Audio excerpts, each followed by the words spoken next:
This the War Report coming live every Tuesday at 7 with Steve, Cat, Ryan, Amanda, and Eric. And the voice of NEW, Vince Berry. Hitting all the topics like a clothesline flurry. Turn up your speakers and hear them out. You can listen from your car, even on your couch. They too raw, who NXT? Handing out Smackdowns, follow on IG. Plus, it's sponsored by Tag Me a Date. Go to YouTube and sub now for every update. It's all wrestling here. No safe space. Now listen in. Time to hear from some of the greats. Bro.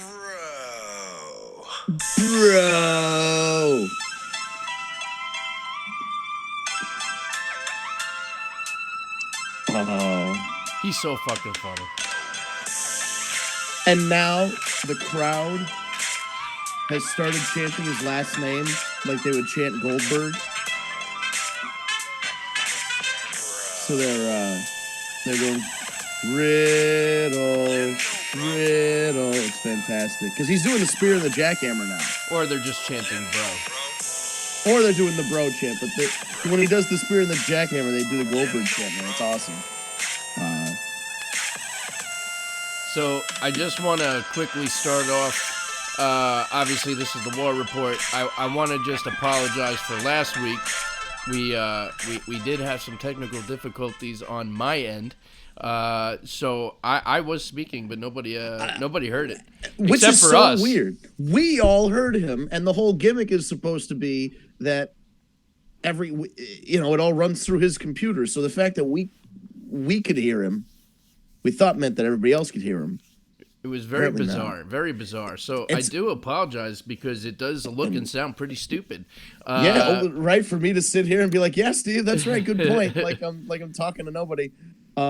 He was making very good points, by the way. So there's that. It's a shame you couldn't hear him. If you go back, just kind of piece it together, just know that in the silence, he was making a lot of sense. Yeah, so my apologies for the technical disaster that was last week, but we are back live as always. And do we have anybody checking the stream? Ryan, get on that.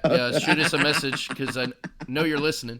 We have a lot to cover. Yes.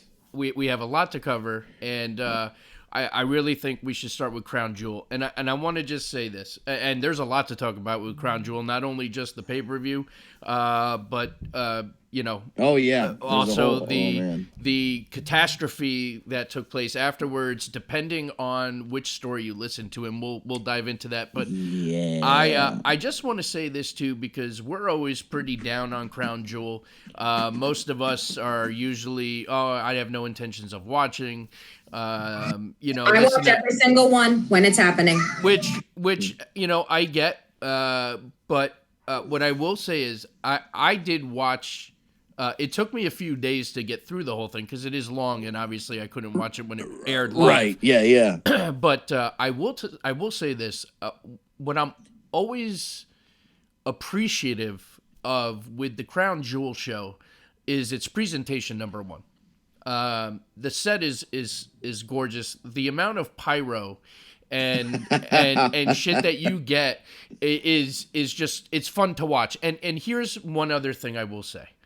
It always blows my mind when you have a sea of people not from anywhere close to here that know all the catchphrases, that know who to root for.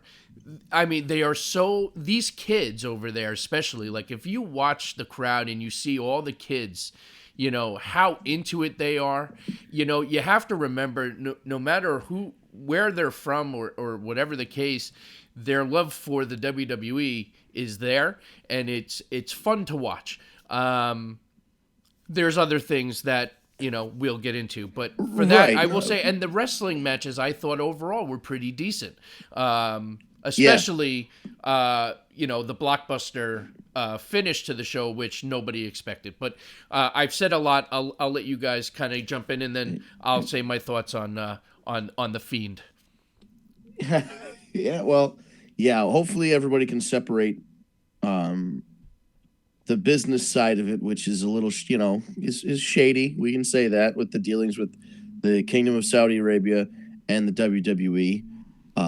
Whether or not there are issues with their relationship, I guess we'll speculate on that later. But just on the face of it, yeah, I mean, it's the Kingdom of Saudi Arabia is paying the WWE money to come in to put on this show to go, see, guys, we're not so bad. We might kill a few people now and then, and women aren't allowed to drive, or else we'll throw rocks at them. But, we're good guys. So that's kind of the downer of it. The upside is that, I mean, you see posts online. I've been waiting 27 years to go to a WWE show. WWE never comes to this area of the world. I mean, the kids in the front row. See, here's the difference. The first show was kind of shitty because all the sheiks and the princes and everybody else had to make their presence known, so they sat on these couches in the front row. But they didn't know anybody. Which was very bizarre, by the way. And they wanted Yokozuna. So right there, you're fucked. So the whole show was fucked from the beginning because you had a bunch of people there who hadn't watched the product in 30 years and wanted Yokozuna and Hulk Hogan and probably wanted the Ultimate Warrior, but they had to tell them one of those guys was dead. I don't know. Anyway, that's that aside. The fans, once they got those kind of grandstanding out of the way, the actual point of the show to bring a U.S. product that is beloved worldwide to an area that doesn't get the show, that's awesome. I like that concept. The matches were fact that for the first time ever, there were 2 women in the ring. That was pretty, that's pretty The important. match wasn't the best thing ever. Maybe they weren't, but the fact that it was done. You know what, though, Kat, at the same time, it didn't have to be. I mean, that was one of those matches that it didn't have to be a good wrestling match. It was just the notion that we have broken a boundary, that we have officially had women compete in Saudi Arabia and have all the women in the crowd that were there, which you saw more of this time around than the others. 100%. So, to see something like that, it is emotional. It is very cool to see. And the fact that they gave the rub to Natty and I was kind of, to be honest, I was actually kind of surprised by the choice of the 2 women. And that's not to say that Natty doesn't deserve it or that Lacey Evans doesn't deserve it, but does Lacey Evans deserve it? I mean, I'll explain to you why if you want to hear the story behind it. Oh yeah, I mean, if there's a story behind it, go for it. She asked Stephanie if she could be. She is a mother. She has a daughter. She wanted to show off the fact that her mother got to go to Saudi Arabia and perform. And she's a veteran also, I was going to say, she was in the military, right? Correct. So, yeah, I mean, well, there you go. Then, you know what? Then it was the right choice.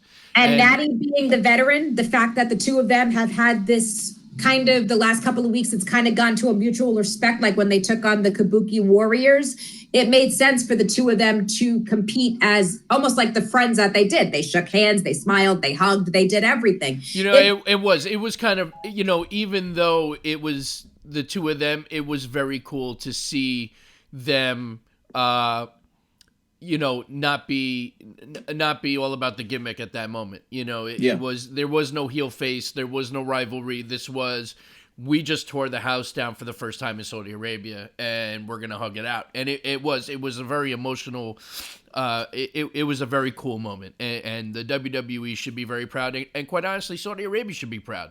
The fact that they allowed it to happen because, unfortunately, shit's fucked over there, Yeah, and that's the thing. We have to realize that this is definitely by degrees.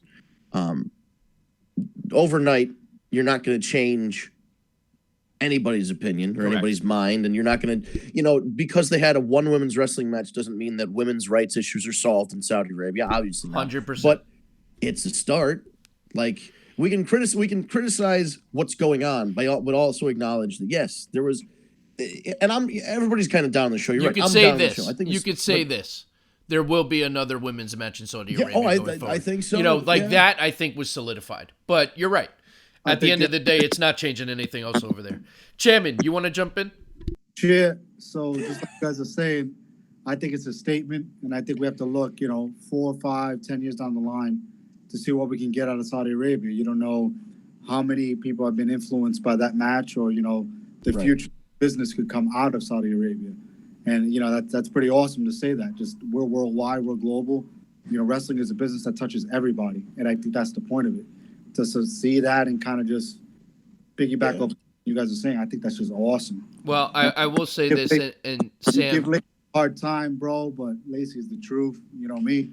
I'm with you on Lacey. I've been by your side with Lacey for the most part. I'm not one that shits on Lacey. I got to be honest. She lives that gimmick, and this time for her to break that for that moment, that shit was huge. I loved it. 100%. And I will say this because Sam kind of opened Pandora's box a little bit for us to now go over to the business, right? The business side of things. And as we all know, there was an unfortunate incident that occurred after Crown Jewel when the WWE superstars were supposed to fly home, less Vince McMahon, Hulk Hogan, and Brock Lesnar. The rest got stranded due to what WWE still to this very moment stands by and says were mechanical issues on the plane. However, there have been multiple conflicting reports that it was not mechanical issues, that the Saudi prince, in retaliation for Vince McMahon to cutting the feed of the show in Saudi Arabia because they had not been paid, was retaliation that they had to be pulled off the plane and that they weren't going to be allowed to leave. One of the stories of a few that are being told. You have some superstars that also said it's not as big of a deal as everyone was claiming it to be. I don't know. It really depends on who you listen to, but I'm also now hearing that the roster, there's many of them that say they will never go back. There's others that say they can't wait for their contracts to be up because they want to get out because now they've lost all faith in Vince McMahon and that he just left his team behind. It's so difficult to know what to believe because there's so much bullshit that goes on the internet. And, I don't know that we'll ever truly know the truth. I don't know, guys. What do you think? I'm very torn. It's like part of me says I can't believe that Vince McMahon would leave his team behind. If things were as bad as some are claiming, then that would make me very surprised that they just finalized their deal through they 2027 to 27. So I don't know. What are you guys hearing? What are you guys thinking? You want to go for? Me personally, there's just so many layers that it's tough to kind of peel back that onion and say. And I think you said it, pretty good, Steve. But if somebody owed me 200 million, 300 million, I'd cut the fucking feed as well.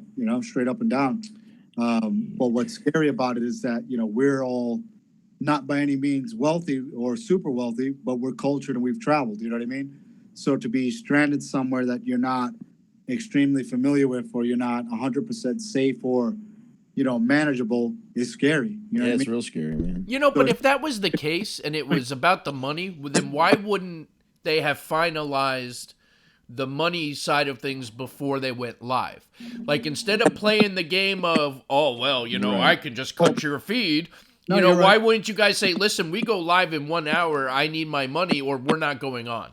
But you got to think about it too. They don't play by the same laws and rules that we play over here in the States. You know what I mean? Very true. So they could have had a handshake. They could have had a verbal agreement. They could have whatever. I mean, these guys are sheikhs with billions and billions of dollars. You know what I mean? Very true. Very true. So if I'm going to your country and I'm putting on this big spectacle, and I've been through a couple, and you go on me a mil here, a mil there, 10 mil there, whatever.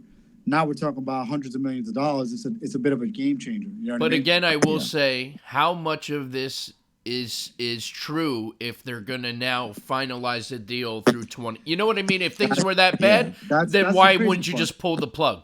Exactly. And that's what's super crazy for me because if I'm thinking about it, those that are super vocal about it are all, I hate to say it like this because they're all great performers, but like kind of B and C players. They're the ones putting up posts. They're the ones complaining. They're the ones saying everything. Yeah, because they're the ones that got left behind. if True, you were true. if you were an A guy, you were already out of the Well, country. no, Vince, that's not true. Because Well, from what I A understand, lot of A players got left the behind. only 3 that got out were Hogan, Brock, and Vince, and that's because they had their own private jets. And See, think about I that. heard- and Flair too had to. Yeah, Flair was had to on jump a Hogan's rival plane. Hogan. So and Flair's an A guy. You know what I mean? So who knows what it was? You know what I mean? But The whole thing's kind of a mess. it's crazy. But I think It's scary. It's great for. I hate to say it like this, but it's great for business because we're talking about it. The No. whole world is talking about it. Yeah, but Sam, here's what I will say. If there is truth behind some superstars saying that they will never go back, then that's going to hurt for business because one of those people was Roman Reigns. You're right. But Yeah, then he I'll- might. I mean, maybe I'll he won't. players and we'll be all right. Yeah. All right. So with this whole situation, just a few things Get in about there, Vince.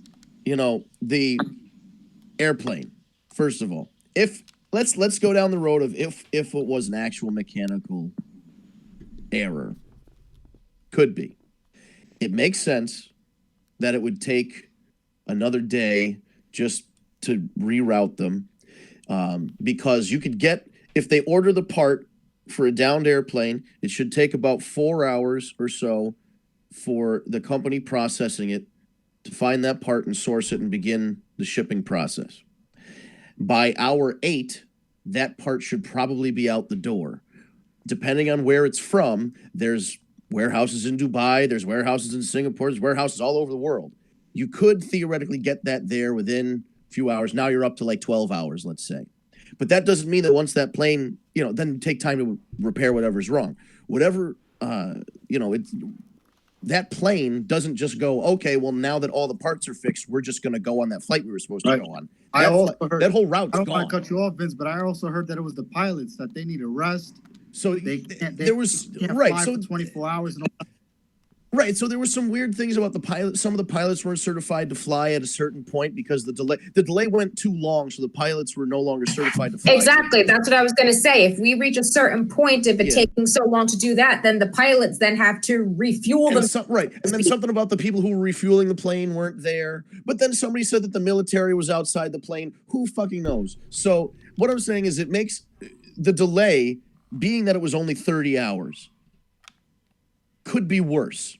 If Oh, it was could have been only much 30, you know worse. what I'm saying? You've all been stuck in, you've heard of people been stuck in the airport for days looking for a new flight. So Absolutely. it's The pretty, only reason why it sucked so bad was because they had a live SmackDown yeah. Oh, Well, yeah, for now- sure. and the belt for Friday night. All right, well, now wait. Now, since Kat brought that up, because that's a great segue, I will say this, and this is going to sound a little fucked up, but the best thing to happen to SmackDown Oh, my God. was the roster getting stuck in Saudi Arabia because 100%. they had to call an audible, and this audible is now becoming the story of the year because that NXT invasion that started has been fantastic, and we are seeing some incredible matches. Adam Cole's been wrestling his ass off.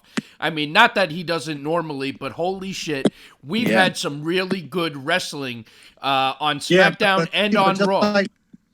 Just like the superstar Billy Graham says, he needs to take some steroids. Billy Graham needs to just Yeah. shut the fuck up. Like, what If- the fuck is going on there? But I was watching Raw last night, and the only thought that popped in my head was, if Adam Cole was 6 inches taller, Seth Rollins would be a barista somewhere in Des Moines, Iowa. Like, that's just the way it is. Like, if Adam Cole was taller and maybe a little bit in better Rollins- shape, He's a barista with world. no joke, Seth Rollins opened up a coffee shop in his hometown in Iowa. That's yeah, I know, heard that too. that's a real thing. So, Wait, but I'm you're just not saying, joking on that? no, No, I'm that's not. a He real actually deal. opened a Oh, he God. opened a coffee shop in Iowa. I mean, you got to have a backup plan. He's got a What's wrestling it called? Burn it down? That beats some terrible coffee. I I think it's black craft coffee. Yeah, I was gonna ask you, does it the beans? Do the beans burn? Yeah, the beans. They burn Yeah, the beans exactly. down. They burn the beans down. That ain't no Colombian beans going there, let me tell you. To Iowa, yeah, they'll be lucky if they're getting fucking Mexican beans. so But, why yeah. don't we let's Can I- go ahead, Sam. Go ahead. Can I get a grande? Oh no, he put in a coffee order. But yeah, before we go to SmackDown though, let's talk real quick about the most important part of that. Oh, Saudi fucking A, Arabia Bray show. Wyatt, The Fiend. First of all, let's talk about how great that match was. But here's the problem that I had the whole time watching that match. I was annoyed Oh, come on. because that could have been the Hell in a Cell match. Yes. Just do that. Right. Just do right. that. I agree. But what I will And then say we're is done. they made up for it. They made up for it. Well, they had to. They basically. It was like when Evil Dead and they made Evil Dead 2, and Evil Dead 2 was just a remake, but it was Of just Evil Dead 1. It's the same. They did the same match, but they changed the ending to be a not shitty ending. I'm okay with it. Thanks, Ash. I appreciate it. There were a lot of great spots and moments in that match. I mean, that just made Bray Wyatt look like a fucking beast. And Right. I mean, the fact that he took, I don't know, 7 to 9 foot stomps. That's still getting a little silly. I hate this multiple curb stomp thing. You know what, Maybe though? I'll like it with somebody else's It's finisher. only but going to work with somebody like The Fiend, because then Yeah. they The call fact it that he as, kept getting up was awesome. And then they call it, on commentary, they call it in the, he's impervious to the stomp. Things like it works when it's The Fiend. He's impervious to the pain. I mean, the guy gets electrocuted and then still wins the match. I mean, it was just, everything was great. That was great when he tried to break through to check on him, and then it's a freaking mandible claw, and then Sister Abigail. Oh, that was fantastic spot. It was great. The whole presentation, everything about it. The only thing I will say that's still just, to me, I could do without is the red lighting during the match. Oh yes. That doesn't. You know what I mean? Have it at the beginning, have it at the end. But Right. It's hard to see. I give you guys WrestleMania headache flashbacks. Yeah, I know. Yeah, Oh my well, god. please. But seriously, you're right. I think now that they've established the red light thing and like the blinky, there's the other point where the blinky light and they go the weird music with the blinky lights. So they have those. They could just have a regular match, and then when shit starts to get spooky, you could do the lighting change then. You know what I mean? Like you could do, if he comes out and attacks somebody, you could change the lights and have it be like, but to have it for 25 minutes, it looks like the Virtual Boy, the Nintendo Virtual Boy from like 1992. What I do like about obviously the Fiend is fucking over. He's got the belt. They worked out. It all worked out by Friday night about, wait a minute, there's 2 world titles on Smackdown. They worked that out. It was the right finish. I think they should have done it the last pay-per-view, but whatever. Agreed. They're fixing the timeline though. That they're repairing the timeline. The one thing that did bug me, and it's going to bug me forever now, is that they insist on calling him the Fiend Bray Wyatt. Right. Every just time call they him The address. Fiend. Yeah, just call him the Fiend. Yeah. Because there are 2 things to that. First of all, you don't call Ric Flair the Nature Boy Ric Flair every time. The Nature Boy Ric Flair went to the store. The Nature Boy Ric Flair is in the parking lot. The Nature Boy Ric Flair is going to be out of the next. That's not how you dress people. You call him Rick. You call him Flair. You call him Nate. You call him Nature Boy. You don't have to call I'm not going to call you Stunning Steve Glenwick every time I address you. Like, it's not. I'm okay Oh, but with that's it. appropriate. I'm okay it's with not it. like a formal name. You know what I mean? It's just, it's overkill. Like, the As boss he's sucks wearing a ass. Randy Macho Man Savage t-shirt. Ooh, yeah. But Listen, it is a full name. Glenwick always calls me the chairman. We walk into a business meeting, it's like, hey, the chairman's here. Chair. I don't mind that, but because that's at least the nickname. But they're not calling you the chairman's, And they're calling the chairman Sam Rivera. and then putting your every full single government time. name at the end of it. And also there's a difference. There's a Samuel Rivera Jr. Actually, I think if we go by. There you go. Oh, it's the chairman Samuel Rivera. This is bullshit. No government's allowed. Right, exactly. No governments. But the other thing is, there's a difference between the Fiend and Bray Wyatt. Right. The Fiend is the guy in the mask. Bray Wyatt's the other guy. They're not In the the same Firefly guy. Funhouse, right? Right. They're the same guy, but they're not the same guy. So I feel like in order to make sense, it should be the one guy should be addressed as the Fiend, and the one guy should be addressed as Bray Wyatt. And then it's like Dr. Jekyll and Mr. Hyde. We didn't call him Mr. Hyde, Dr. Jekyll, like every time. We didn't use both names. He was one at one time and one at the other. So we can, That's true. I don't know. Absolutely. But I'm just, Mr. Rogers. he's got the belt. Now people are going to bitch about, this is the latest one. Well, how are they going to ever take the belt off of him because he's a supernatural character and he can't be beaten by curb stomps and blah, blah, blah. I don't know. God Well, Have you ever almighty. heard of the fucking Hopefully- elimination chamber? A four-way match, a three-way match? Somebody Hopefully else that's can take the pin. something. Hopefully that's something that we don't have to worry about for a very long time because he should have a very solid, lengthy run with this belt. The earliest I he should enjoy lose that. is WrestleMania. I Agreed. love the fact Agreed. that last night as a dark match again against Seth Rollins, just keep beating that guy down. Just keep beating Seth. Fucking fantastic. In a steel But see- cage. He should show up at his house with with a steel cage out front and just get his ass whooped again every day. Yep. Just show up at the cage. But the last bullshit we had to deal with. That's fantastic. Bray Wyatt's going to beat up Seth Rollins until he deletes his Twitter account. And then, Just delete it, Seth. Just delete it. and then Matt Hardy shows up and delete. That would be That would be great. Matt Hardy should be in. I mean, it's a little too soon, but I feel like Matt Hardy has to get involved with this Fiend thing somehow. Absolutely. Well, Matt You Hardy remember has been all the- posting videos on YouTube about Yes. waking up the delete or whatever. Free the Delete is the Right. new show on YouTube. Yeah. Remember about 2 years ago they were what, world tag champs? Exactly. What, a So year and a that's why I'm thinking there has to be more to it. I mean, in theory, if we want to go all the way back, when Matt threw Bray into the lake of reincarnation, this could have been what happened. Sister Abigail left, a new demon possessed him, the Fiend. It's a new thing. Like, it could all tie in and actually make sense if they wanted to go that way. That'd be fantastic television. Yeah, but what have we been watching the last couple of years? I think we already know what's going to happen. But I agree. So the conclusion of Crown Jewel put 2 world titles on SmackDown, and then all of that plain business happened, which may or may not have been politically motivated. We don't know. Which left the SmackDown show in question. Who was going to be there? And lit the World Wrestling Entertainment on fire. And The only disappointing thing for the roster not being there is that I was very curious to watch Bray Wyatt be a guest on Yes. Miz TV and see how that interaction was going to play. So hopefully that's something we get maybe this week. Although, how does we're that getting tie a in? Firefly Funhouse this week, from what I've heard. The Fox, I think the Fox Twitter account, WWN Fox, They're said teasing it already? they're saying the first ever episode of Firefly Funhouse that features Bray Wyatt as the world champion. All right. Miz So as intro gets mandible claw. End of show. Done.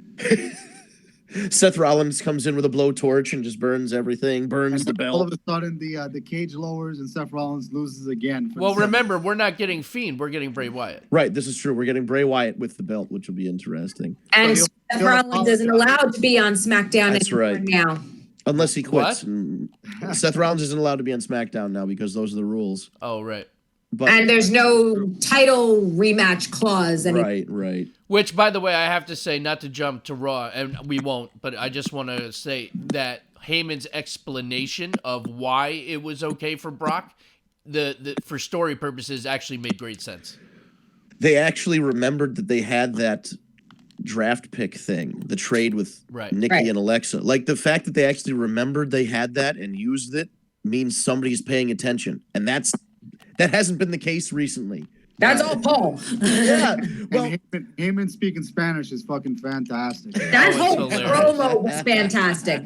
Why does he get to do what he wants and why does he get his contract back? Because a Jew negotiated his contract. Oh, Heyman's amazing. the man's not wrong, Freaking yeah. line of that entire segment. He was fantastic. That guy is so money every time he touches the mic. It doesn't Every matter. time. Yep. Every time. He reminds me of a young Lenwick. Hey, I'll take that compliment any day. Back when That's Steve was right. Good at this shit. You know what I mean? Oh, man. Oh. Shots fired. Oh, shots are fired. But this just that whole SmackDown goes to show you how sanitized and formalized and stripped down and standardized the WWE scripts are.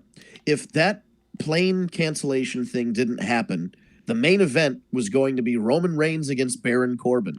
Who gives a fuck? Nobody cares. And Right. guess what? That's happening on Friday still. It's happening this week. rebooked They it. already announced it that it's the main event. Oh, I'm But so just- excited. But Listen, this may be Vince. This is for you. This might be a long shot, but what if the whole thing was a work? the plane, Yeah. What if that would Vince be the best. That would be, I mean, if it was, it would be some next figured level out shit. to make this shit a work? Yo, you know what though? It very well could. You If got to they figured- remember, if they put a WWE 30-hour delay on people's WWE flights just to work handles people, most of the wrestlers' Twitter accounts. Absolutely. they should find out So- Seth's password. He needs to calm his ass down. You know what I mean? It's very possible because I mean, could they be that good on the fly? Well, that's Yeah, the but thing now- that I was going to get to, man. Money. Wasn't on the fly though. Well, they Because had if they're 30 hours to flying, figure it out. Yeah, they weren't flying at all. But like they had 30 hours to figure it out. But what I'm saying is, remember, it felt a lot more like an old show. Like that was an old episode of SmackDown or Raw because it felt unpredictable. You didn't know what was going to happen. Right. Nowadays, you could predict pretty much how a 2-hour episode of SmackDown or a 3-hour episode of Raw is going to go. Somebody's going to come out and cut a 20-minute promo, and then Natty's going to wrestle what's her face for the 1,000th time, Lacey Evans for the 1,000th time, and then somebody's going to come up. Roman Reigns is going to wrestle Baron Corbin for the 8,000th time. You already know what's going to happen when you're watching the live program. But yeah, this was a lot more unpredictable. It had new talent. New talent went over. That's the other thing is new talent actually went over Yeah. on that show. So it's just they did a lot of things right that you hope that they go, hey, look, remember when we didn't script everything so tightly and we changed things on the fly and we were a little more loose with it? And it was like, it was just a whole different feel back in the day. And then even just that one episode of SmackDown, because it was unpredictable in the sense you really didn't know what was going to happen. Yeah, and then it's going back to the regular shit this Friday night. Well, now hold on. But the You don't- NXT people are now getting featured more. Well, so- right, and that right. So there's going to be more surprises. There's going to be more things, and don't be surprised if the first retaliation of SmackDown happens on NXT this week, because you got to figure, payback's coming. So it's going to be interesting leading into Survivor Series. It's a great story. And That's true. I didn't even think of the NXT revenge aspect. You're right. You know what I mean? So it's going to carry on. This is going to be, and we're going to see, I think, more new, exciting matches. I mean, to see, Adam Cole on SmackDown versus Daniel Bryan was one of the best matches I have seen in a very long time. And the pressure of having Triple H and Shawn Michaels sitting ringside, it was so well done. Their And impressions were priceless. That shit was awesome. That's what we watch. That's why, as a fan, that's why we watch. amen. When Shawn Michaels got up at the end of the match, put his jacket on, that shit was hysterical. I almost pissed myself. Yeah. It was like the 90s all over again. He's like, yeah, fuck, we won, we're out. It was so well done. And then to have Adam Cole and Seth Rollins on Raw, another outstanding match. I could watch those two wrestle all day. It's working. And to have, Bianca Belair acting like a beast and a savage, backstage, and Rhea Ripley, it's this invasion. Listen, don't be surprised if NXT wins over at Survivor Series. So how many invasion angles do you think Paul Heyman has pitched in the last 20 years? Yeah. I mean, Too many. that's wrestling for you. Every wrestling company's been doing it since the NWO. But it works. It does work. Insert the DJ Khaled, another one. Another. Well, I was gonna say to open up the show, I was gonna be like, the Nexus has attacked. Wade Barrett and Skip Sheffield have led the attack on Raw and SmackDown on behalf of the God. Nexus. You know what it Okay, is? so The there are invasion- some invasions that don't work. You know what it We'll is? just forget about that one. The invasion idea will always work as long as you have the right people in the invasion. You know what I mean? It will always work, but you have to have the right people doing it. But it's funny because it's not really an invasion. It's a WWE show invading another WWE show. It's like they all work for the same company. Well, yeah, but it's it is different because they're Radical. the developmental guys. Yeah. right. You know what I Well, mean? it's only an invasion because everyone else was stranded, so they had no choice. But see again. That's true too. But here's the other thing, and that's why I keep saying, but maybe it is all a work, because at the end of the day, the Survivor Series idea of having all three brands compete against each other, they didn't just come up with that because their roster got Right. delayed in Saudi Arabia. That was something So- they That had already poster actually showed up during the Crown Jewel pay-per-view. Absolutely. Yeah, That's true. yeah. Right, And just so- about that money on that deal. What is it, like 200 million, 400 million or something? Oh, like it's insane amounts of money. that? That's ridiculous. That's more than Fox gave them. So, I mean, it's obviously, there's something there. It may not be 100% of work, but there's something there. Well, I mean, you saw the pyro. Those Saudis don't spare any expense for them shows, man. Listen, But it was great, though. Roddy. Every time I brush my teeth in the morning, there should be fucking pyro. That's how I feel about it. I agree. What did you guys think of Tyson? Not necessarily the match, because who gives a shit? It was nothing. But Tyson Fury's entrance. Just Good. it went on for like 5 minutes, just straight pyro for 5 minutes. I thought it was pretty funny, actually. And I liked whatever. I'll say this: I was more impressed by him than I was Cain Velasquez. Well, yeah, but I was annoyed by that Brock Lesnar Cain Velasquez match too. I mean, First of all- what was it? 4 minutes, Not even. It was like 2.5. and most of it was just dancing around like they were in the octagon.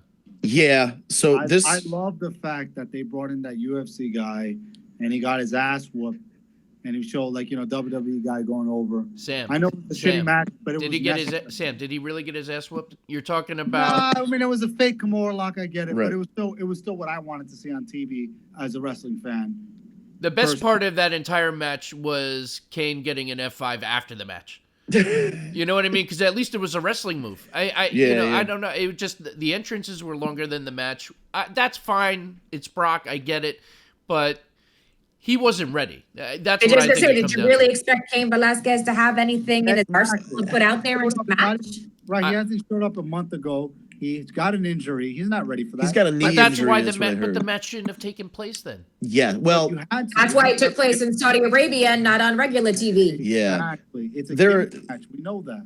Yeah, there are several things at play here with Cain Velasquez. First of all, the fight between Cain and Brock happened like 10 years ago. So they're building the hype of this fight off of another fight that happened a decade ago when a lot of your viewers were 2.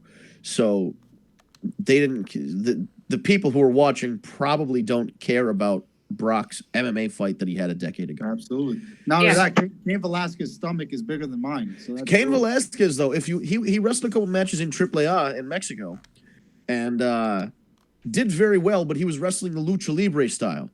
So Lucha Libre style is a lot of rolls, a lot of arm drags, and you roll out of the move, a Hurricane Runner, you roll out of it. They're not taking flat back bumps. There's less pressure on your knees because you're constantly rolling. That's the style that they use. And he was actually very good. He wore a mask. He wore his Lucha Libre mask the whole match. Seriously? Despite in AAA, when he wrestled, he wore a mask the whole time. He's like, if I'm going to be a luchador, I'm going to be a luchador. So he wrestled. I mean, he wrestled fine, but who knows what happened with this knee injury that would prevent him from wrestling a long match. And also, there were a couple other things at play. Brock's not going to wrestle that kind of match. He's not going to go out there and wrestle a Lucha Libre match with Kane. And Brock wants his win back because even though the UFC fight was real and this one was fake, this still counts. In some weird cosmic way, this still counts Absolutely. as Brock Lesnar beat Cain Velasquez, In We wrestling gotta fan- think about it. Listen, WrestleMania, Brock Lesnar's had 2 3-minute matches, right? So what's Yes. this? So there's nothing wrong with that. So I know that it's Sam, the length of the usual. match doesn't bother me. It was the content. It was just there wasn't much of a match. I mean, Listen, you're a human, tough crowd, and it's okay. You have always been that, and that's all right. My point: Hey, hard to please. Lesnar goes over no matter what. Finally, 10 years or not, okay. Cain Velasquez needs to hit the gym more than I do, and he can't be on TV, and he's got to cut the shit. That's for it. the record, I picked Brock to win the match. Oh, I picked Brock to win easy Okay, because if you didn't pick Brock to win the match, then you're a fucking idiot. But that's okay. Right. Yeah, everybody knew. You knew that Kane wasn't going to come in his first match and win the WWE title. Like, that's not happening. I mean, if that happened, then we would have to stop to watch wrestling for at least 2 weeks. I've seen dumber things, though, I will say. Oh, for sure. But I mean, it would not have been the right call.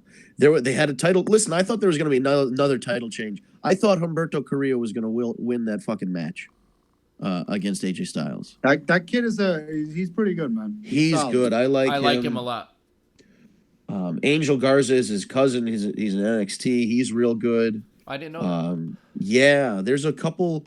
There's like another WWE hired another wrestling family from Mexico. All the cousins, they hired a bunch of like nephews and cousins and shit, and they all can wrestle their ass off. It's great. So he's good. I mean, I'm excited for once you get these guys out of the way, like some of these older top level guys, and mix in some of the new talent and put them over. It's going to be great. They're set up to have another generation of really good wrestlers.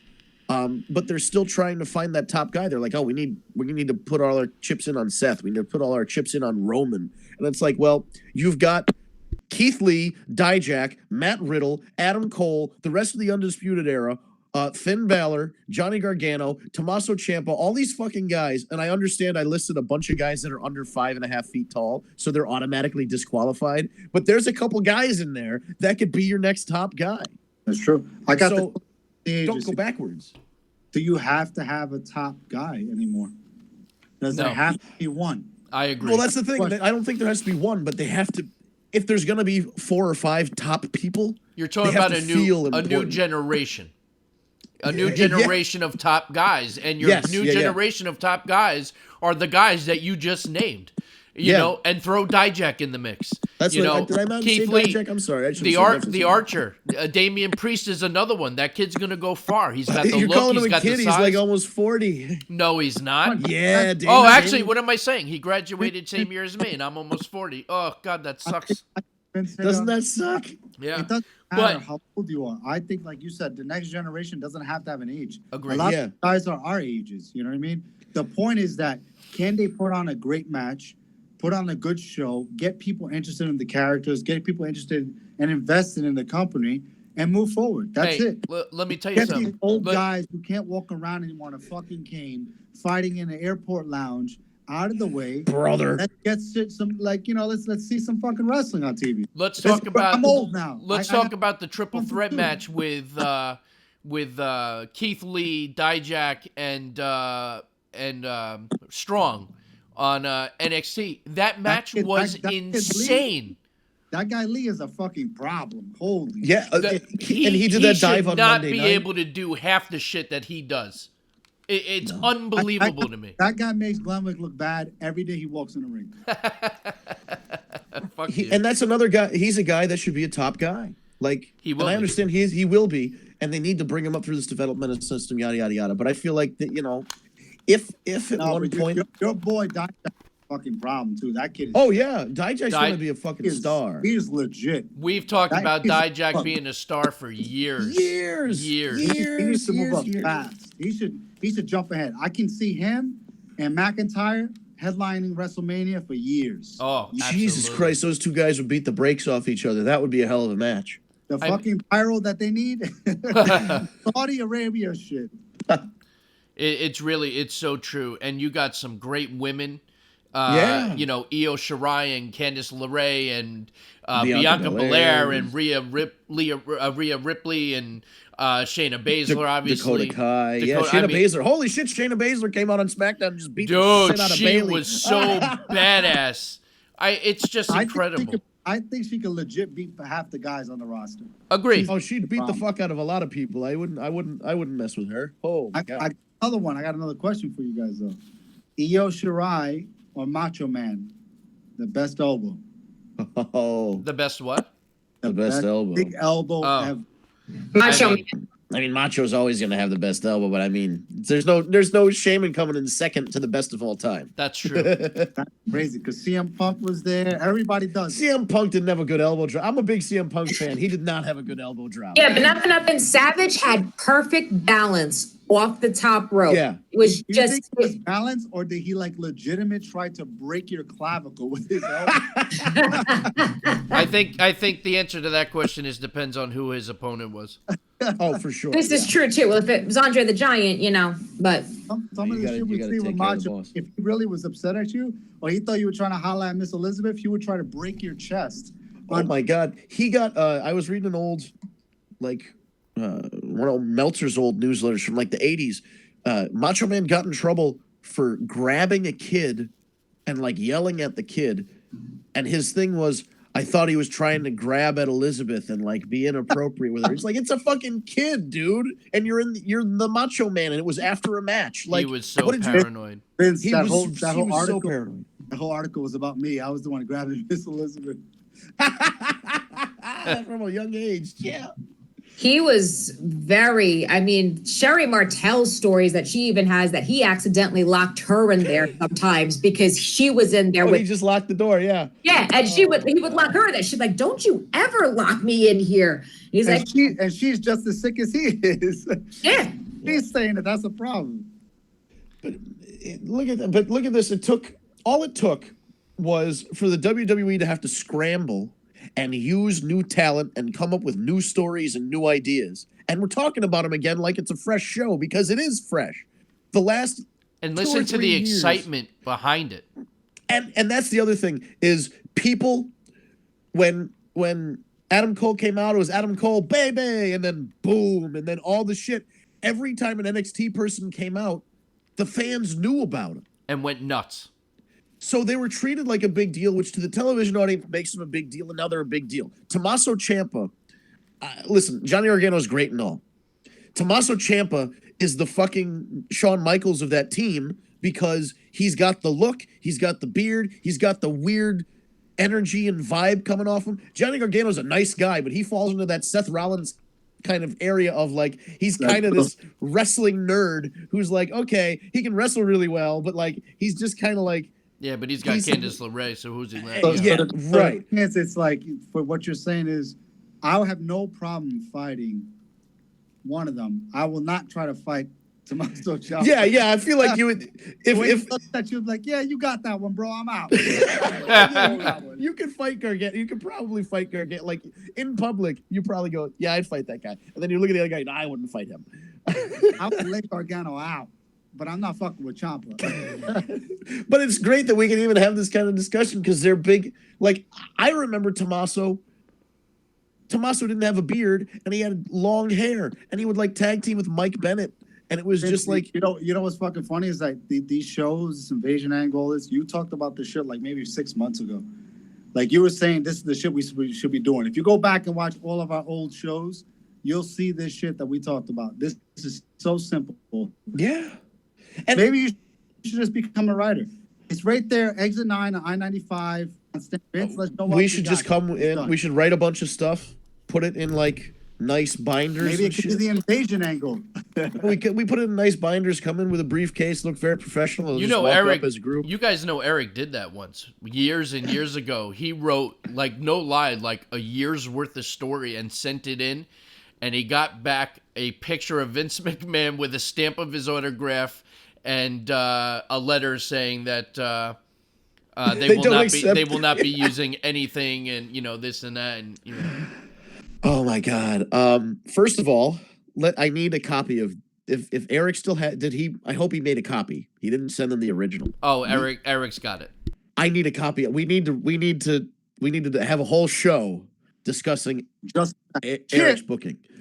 Second of all, happy birthday, Eric. It was a couple days ago. He's in Las Vegas. He's Yeah, not going to happy be here. birthday. Steve tried to convince him to ride the zip line in Las Vegas and then be on the show while zip lining, which would have been great. that's great television. That's To great just see Eric television. go, ah! Pussy. He was afraid of losing his phone. Should have taken one for the team. The problem with that Steve sent him a box of tampons because you were supposed You sent it to his to for his hotel room. birthday. Figure out what hotel he's in. Send it to the front desk. Fantastic. Yeah, we need to see what Eric wrote. We need to have a whole show dedicated to that. That's fantastic. You would need more than one show, I'll tell you that. Oh, I'm sure we. It could be its own separate thing. We would just go through. Hashtag long-winded. Right? Yeah, he doesn't seem like he'd be brief when talking about this stuff, especially if he's writing out a whole year's worth of storylines. and Holy shit. I'm telling the detail is like word for word promos and all that stuff. Oh unbelievable. My God. And it was good stuff. It was really good stuff. That's all. I used to think I never wrote them. I started writing one down because there was a contest online one time and I got bored with it. But it was like write 6 months of television from whenever until WrestleMania, and then somebody you won like a gift card or something. It wasn't like an official WWE thing, and I was like, why am I working on this if it's not an official WWE thing? A close buddy actually had a shot at that, and he ended up going a different way. But it's just funny because we talk about it now as we watch Raw and we still keep in contact. Yeah, it was right there. He could have did that job. He's like a big exec now on LinkedIn, and it's just funny that good for him. The shit that is going down right now. He could have been that guy. Similar to you, Vince. Very similar. Man, I've applied for that job a ton of times. Man, you got that skill set. The one downside, realistically, is that I don't have any experience writing for television on a professional scale. Because once you I've got the wrestling background, I have plenty of years of wrestling experience, being backstage, helping produce segments, helping suggest finishes, and all that stuff. I don't have I never worked on Friends. I didn't work on a soap opera. You know what I mean? They want people who have industry experience, and if I could get that, that would definitely open some doors. Maybe you could write a good promo for Steve, and when he does his shitty low blow on every match. What do you think? Shitty low blow, is that the official name? That's his finisher. Yeah, the shitty low blow. He's trying so hard to get me back in the ring. I know he definitely is. Listen, we can have, it would be a you against him wrestling one match. We can have it. Boys. I'm okay with it. We could run a show. That could be one of the matches. I'll be the ring announcer. Boys, we did. So we should. We're getting close to the top of the hour. We should. We should touch on a little AEW. So there were two big things that happened. The tag team tournament finals, which I thought was a great match for the finals. People say it could use a little more time. I agree. It could probably use another 5-10 minutes, but not going to nitpick. And then the contract signing between Cody and Chris Jericho. What a great segment that was. And it was, again, I'm going to sound like a broken record. It feels like WCW is back. Yes. That contract signing felt like a WCW segment. It didn't feel like a WWE segment. Does anyone else just feel that anything that Cody and Jericho do is fucking money? It doesn't matter. They know. That shit is fantastic. Jericho is the old school veteran who knows how to. He's been around so long now. He knows how to get all the heat. And Cody, Cody's father. Cody picked up so much. Dream. Right, he picked up so much from Dusty. He's such a young guy. For him to pick up that much knowledge from Dusty, he really had to be paying attention, even when he was a young kid, about the way he was, the way Dusty wrestled.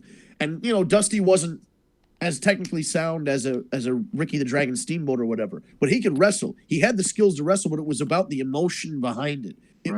He was so proud as everything. Right, and that was the thing. The American Dream. He wasn't super cut. He wasn't super buff, super tan, but he had the emotion and the drive, and the people were behind him. And Cody is like the evolution of that, where he's in shape. He's cut. He's got the hot girl with him. He's the prototypical, that guy's a pro wrestler.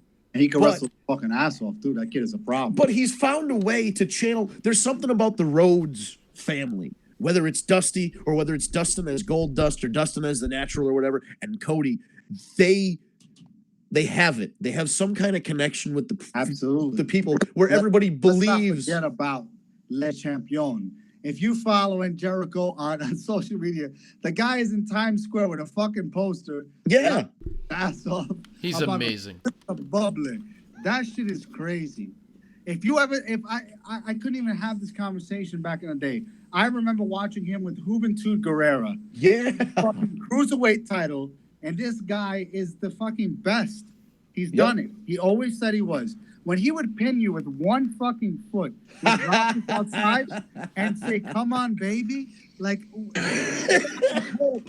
like the gestation period for fucking Adam Cole. This shit is fantastic. For me, what the day I became a Chris Jericho fan was in WCW, where he was on this losing streak. And then, and then he totally flips out and goes fucking psycho. And then he would take out this list. That shit was the best. He would take the list out, and it would be because he was like 1,001 holds, and he would read the whole. And from that day on, I was sold hook, line, and sinker. And then for me, what put Jericho over the top for me, over the top, was his debut in WWE with The Rock, where it was one of the greatest moments in Raw history. If you haven't seen it, you gotta go on YouTube, because the interaction was just so great. But the Ayatollah of rock and roller showed up with the fucking stupid hair. It was amazing. He was just always so good and dedicated to whatever gimmick he was doing. He's been doing this shit for so long. The he would literally read out the holds. Yeah. It's like creating a wrestler on a game. You know what I mean? Like you're trying to choose the best moves, and he would read all of them. And it was just he did that whole gimmick, and this is what I read, and I don't know shit, but just to piss off Dean Malenko, because he was the man of 1,000 holds or something. So he was like, he was the man of 1,000. The man of 1,004 holds. He goes, I stayed up all last night writing down all of my moves. Dean Malenko, you 1,000 moves. I've got 1,004. Oh man, I gotta go back and watch that. That was the segment that made him. And, that shit. Or else, remember when he was going after Goldberg, but they never. WCW management never wanted Chris Jericho to wrestle Goldberg, but Chris Jericho would always cut promos about wanting to wrestle Goldberg, and that's how he got the security. What's also great about him is that he would literally stretch guys out in the ring, though, too. He was a great wrestler. That good. He would fucking stretch them out. That shit was fantastic. A little guy, but big up top. You know what I mean? Yeah. He would just still break them down. That shit. Do you remember the time that his pyro, like it was in WCW, and he was expecting like a big pyro show, and the two little sparklers on either side of the entrance flicked? And he got so mad he was throwing a tantrum, and he fucking kicked the pyro thing over. The best. He was the best. He took Hoovie's mask. Who the fuck takes Hoovie's mask? Oh. And then his WWE run. He used to lay Ralphus out. He would lay all the time. That shit. Poor Ralph. Did you see last week, because it was the Halloween show, did you see the two guys in the crowd dressed as Jericho personal security? There were two guys who in the blue hell are you? That was the end of it. Rock ruined them right there, and he still made career.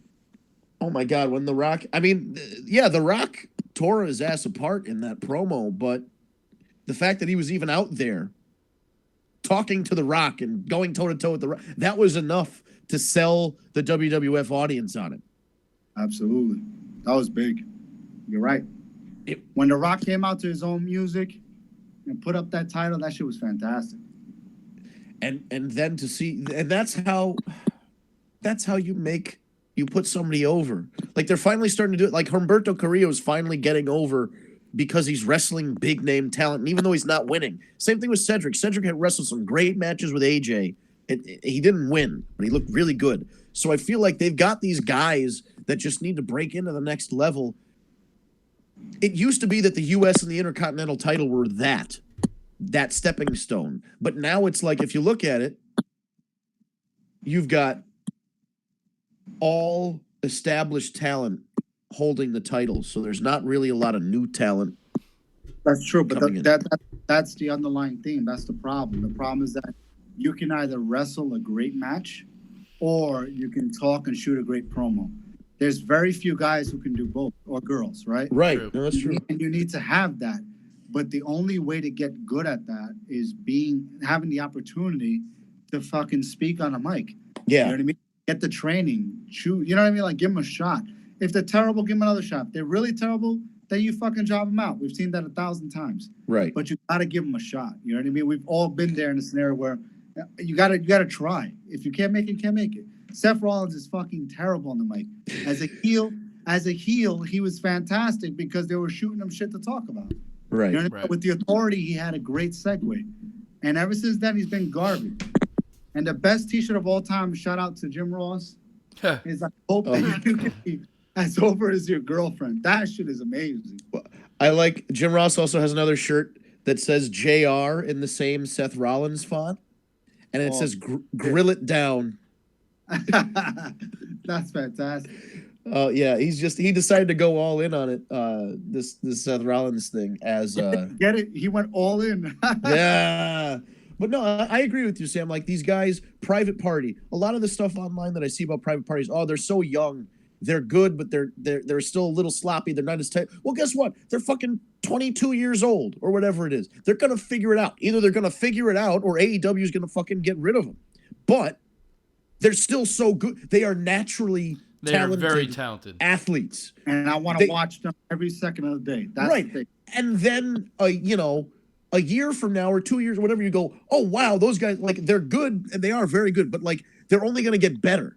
So to say, they're sloppy, they're young, yeah, that's the point. They're being invested in. They didn't go win the world title. They had a good showing, though. But that's what the booking shows what level they're at and where they need to be, but they're on their way. It's not like they just fucking go out there and stink the joint up. They're just young guys that need more. They need more time. They need more matches. The more matches that they get in AEW, the more talent that they work with, they're only going to get better.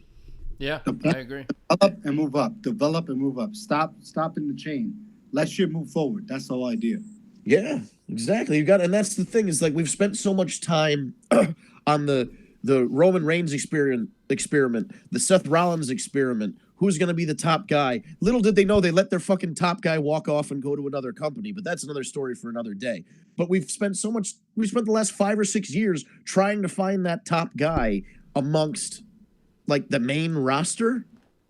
Now you've got a chance with this NXT being not only on USA, but NXT being introduced onto Raw and SmackDown and getting involved in the Survivor Series storyline.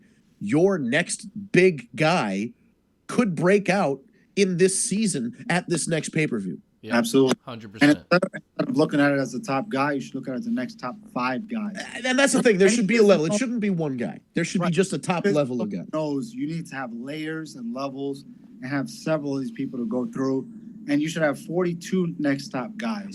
Right. Because even when there was Hogan, Macho, Warrior, Jake Roddy, Roberts.